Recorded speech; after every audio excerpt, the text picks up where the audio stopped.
Hello दोस्तों, आज आपको प्लांट ब्रीडिंग के सेकंड टॉपिक के बारे में बताएंगे। कल पढ़ा था पढ़ने मास सिलेक्शन, आज पढ़ेंगे क्या प्रोलाइन सिलेक्शन, मतलब कि शुद्ध वंश क्रम चयन। उसे क्या कहते हैं? समूह चयन कहते हैं। इसे क्या कहते हैं? शुद्ध वंश क्रम चयन।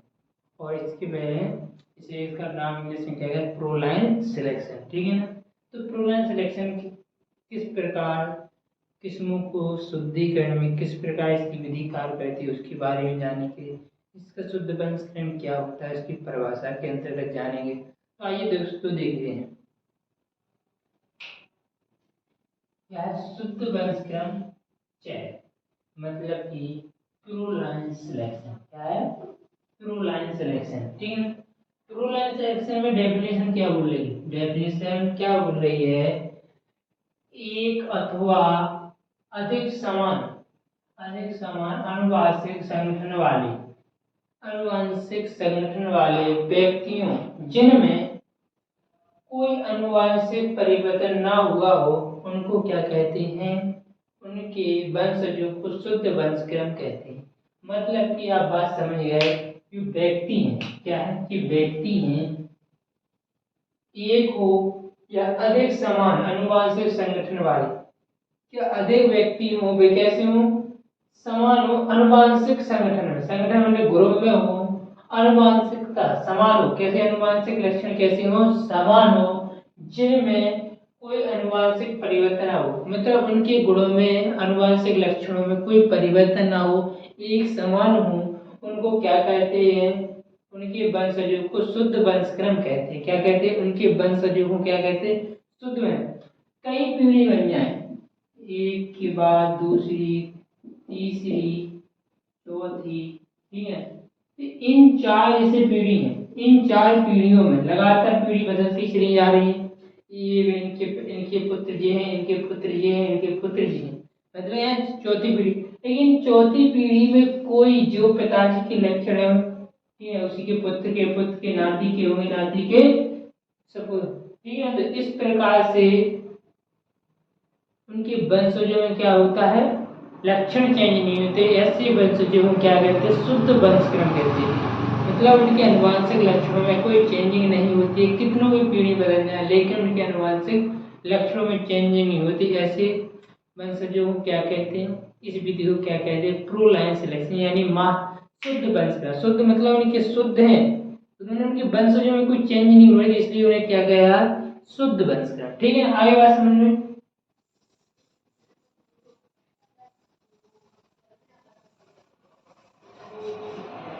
आइए देखते हैं।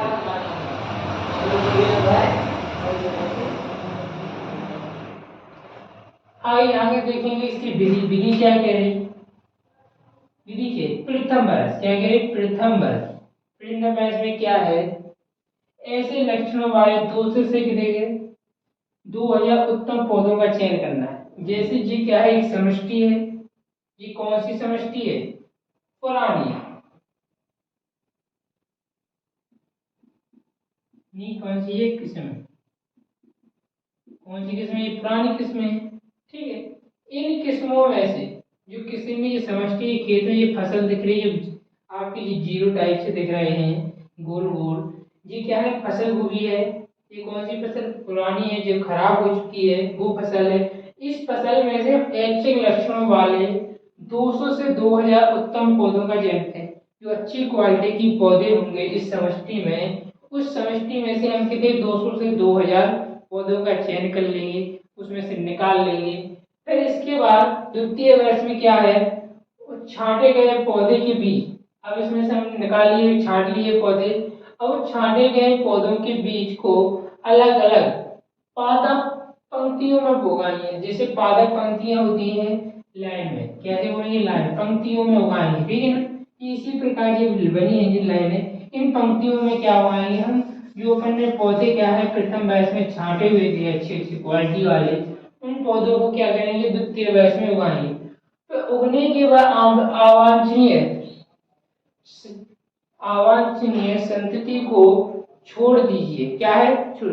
अब जो अपन ने इसके बाद जो छांट के पौधे उगाए थे उन पौधों में भी कुछ ऐसे पौधे, ठीक है, जो अपन ने प्रथम वर्ष में जो छांटे हुए थे उन्होंने बोया, बोने के बाद अलग अलग पंक्ति, फिर जो अलग अलग पंक्तियों में जो फसल बो दी थी अब वो फसल उगी, उगने के बाद भी उनमें कुछ पौधे आ जाते हैं, जैसे छांटे में कुछ आ जाते हैं, उन पौधे हमें दिखते हैं आवाज से, मतलब जो खराब बीज हैं इस किस्म से मैच नहीं करते, उन पौधों को क्या करते, संततियों को छोड़ देते, मतलब वहीं पे छोड़ देंगे, हटा देंगे।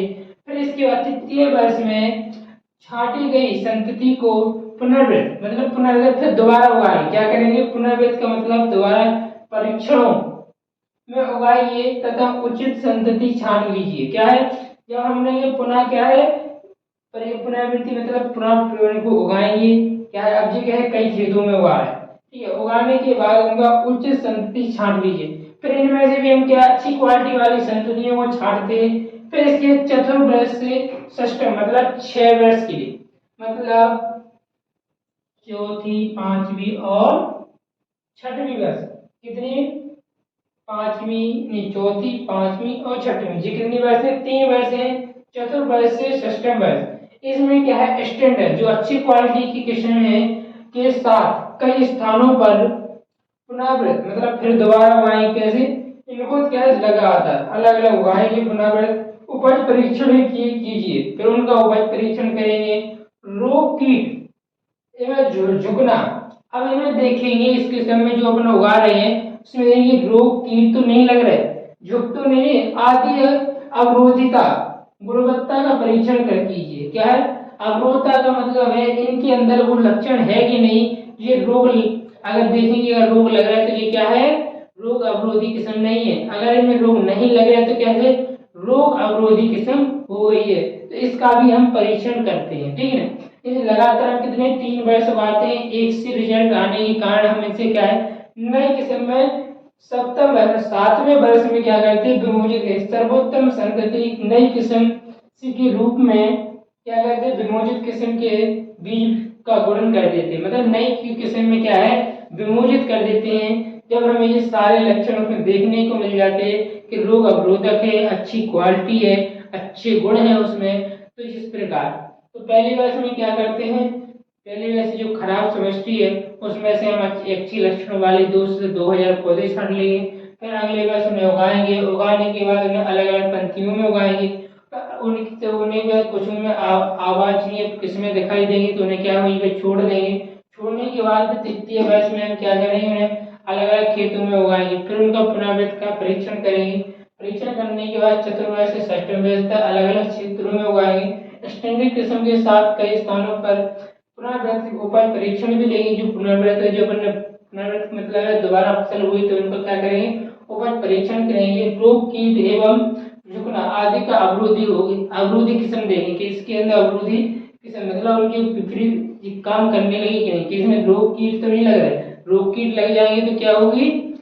रोग अवरोधी किस्म है, रोग अवरोधी किस्म नहीं है, और अगर रोग कीट नहीं लगते हैं तो इसे रोग अवरोधी किस्म हो गई है। और जब ऐसे गुण हमें मिल जाते हैं तो 7वें वर्ष में क्या करते हैं सर्वोत्तम संतति की नई प्रकिस्म में विमोचित कर देते हैं और ये किसानों को उपलब्ध कराते हैं, जिससे वो अभी पड़ रहे हैं ना, तो उसकी क्या है कुछ गुण हैं कुछ दोष हैं, मतलब कुछ गुण जैसे क्वालिटी होती है और कुछ क्या है जी कोई भी विधि हो उसकी कुछ विशेषताएं होती हैं, कुछ क्या हानि भी होती है, इसकी क्या है कुछ गुण है इसकी क्वालिटी है, कुछ इसके दोष भी देखने को मिलते हैं हानि।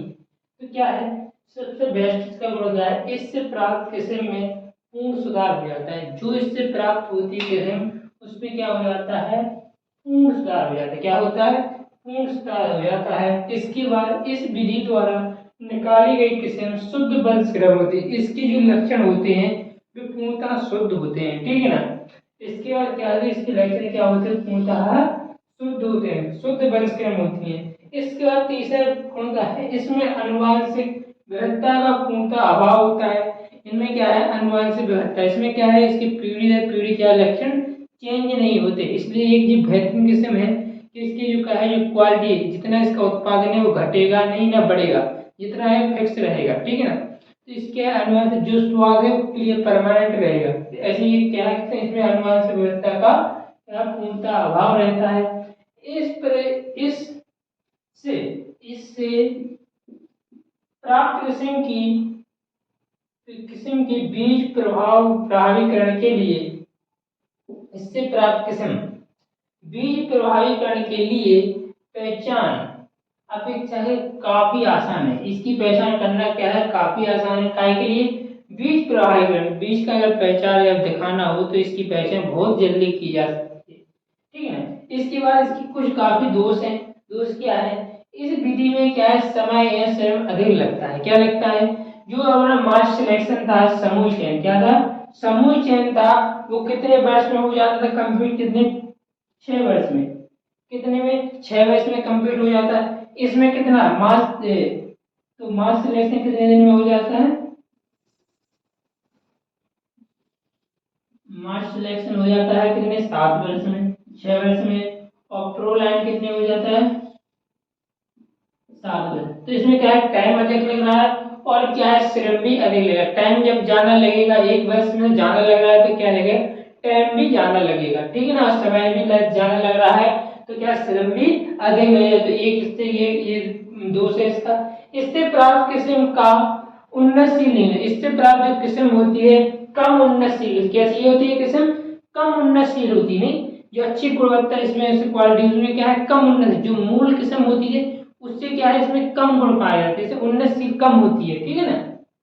इसके बाद इस विधि के लिए किस्म में अनुवांशिक विविधता का अभाव होना अति आवश्यक। क्या होना, अनुवांशिक विविधता का अभाव होना अति आवश्यक है।